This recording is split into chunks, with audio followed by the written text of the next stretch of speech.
আসসালামু আলাইকুম। গাছের কুমড়ো, প্রথমে কুমড়োটা টুকরো টুকরো করে কেটে নিয়েছি। এরপর আমি এই কুমড়োকে কাঁটা চামচ দিয়ে হোল্ড করব, এমনভাবে হোল্ড করব যেন আসলে ভেতরটা অনেক সফট হয়, যাতে করে আমি যে রেসিপিটা তৈরি করতে যাচ্ছি সেটা খুব সুন্দরভাবে মেক করতে পারি। সেজন্য আমি এটাকে হোল্ড করে নিচ্ছি। আমি আসলে কি তৈরি করতে চাচ্ছি সেটা একদম শেষে বলবো। আর আমি জানি আপনারা বুঝতে পেরেছেন আমি কি তৈরি করতে চাচ্ছি। এখন যে কাজটা করব, আমার হোল্ড করা কমপ্লিট, তাই আমি পানি নিচ্ছি। অনেকটা পানি নিব।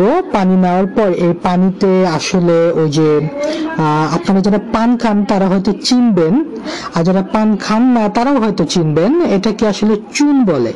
হ্যাঁ, আমি এই পানিতে একটু চুনটাকে মিক্সড করে নিব।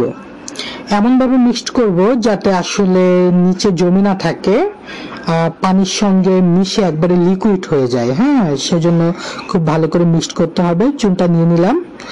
এখন আমি মিক্সড করছি। অল্প চুন নিলেই হবে, আর অল্প কিছুক্ষণ আপনারা মিক্সড করে নেবেন। দেখছেন আমি যেভাবে করছি, মানে যদি আপনারা বানান আর কি, না বানালে অসুবিধা নাই। কিনতে পাওয়া যায়।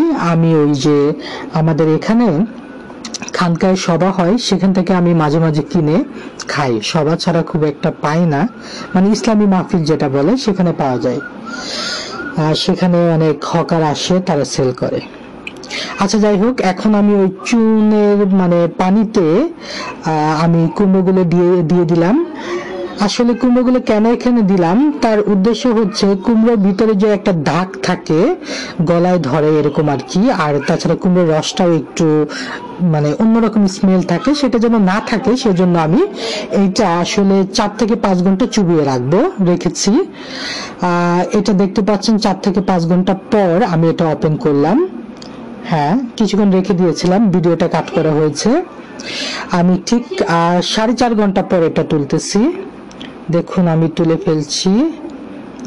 একটা একটা করে তুলবো। তোলার পর এগুলো আসলে আমি আবারও নর্মাল ভালো পানি দিয়ে ক্লিন করব, 2-3 বার ক্লিন করব। আপনাদের দেখাবো, বারবার দেখাবো না, একবার ক্লিন করে দেখাবো আর কি। সো কুমড়োগুলো আমি তুলে নিচ্ছি। দেখুন প্রায় অনেকগুলো কুমড়ো এখানে, মানে একটা কুমড়ো ছিল, টুকরো করে অনেকগুলো হয়েছে। আমি সবগুলো তুলে নিচ্ছি। তোলার পর আমি ফ্রেশ পানি দিয়ে এগুলো ধুয়ে ফেলবো। দেখুন আমি ফ্রেশ পানি নিচ্ছি। আগের পূর্বের পানিটা আমি ফেলে দিয়েছি, এখন নতুন পানি নিচ্ছি, একদম ফ্রেশ পানি। এখানে আমি কুমড়োগুলো দিয়ে দিব এবং ভালো করে ধুয়ে নিব। আমি 3-4 বার ক্লিন করব, আপনাদের একবার দেখাচ্ছি। এটা ভালো করে ক্লিন করে তারপর আমি একটা পাত্রে রাখবো। রাখার পর এখানে আবার পানি দিব। পানি দিয়ে এটাকে আমি আসলে আমাদের যে গ্যাসের চুলা আছে সেখানে বয়েল করব, খুব ভালো করে সিদ্ধ করে নিব। পানি দিলাম, এমন কি সিদ্ধ করার জন্য বসাই দিলাম।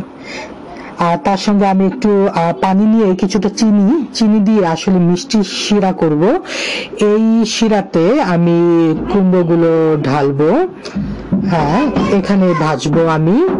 এখন হচ্ছে আমি কুমড়োগুলো নিচ্ছি, নেওয়ার পর এখানে দিয়ে দিলাম। দেখুন ভাজার পর কালারটা কি আসছে, কালারটা একটু বাদামি রঙের, ব্রাউন কালারে আসছে। নর্মালি আমরা যেটা কিনে খাই সেটা হোয়াইট কালার হয়ে থাকে, আর এটা হচ্ছে একটু বাদামি কালার। আচ্ছা, আমি এখন দেখবো যেটা আসলে টেস্ট করতে কেমন হয়। প্রথমে আমি পরিবেশন করছি। হ্যাঁ, পরিবেশন করছি। দেখুন এটা কালারটা অনেকটা মানে বাহিরের কালারের মতো হয় নাই, কারণ বাসায় তৈরি করেছে তো সেজন্য। আচ্ছা, টেস্ট করে দেখি কেমন হয়েছে। নিজের হাতের তৈরি কুমড়োর মুরব্বা, এটার নাম আসলে মুরব্বা। উফ, জোস, অস্থির, মানে এত ভালো লাগছে খেতে, অনেক মজা। আপনারা ট্রাই করতে পারেন। খাবেন? খান না একটু? আছে তো, দেখেন প্লেটে অনেক আছে, খান।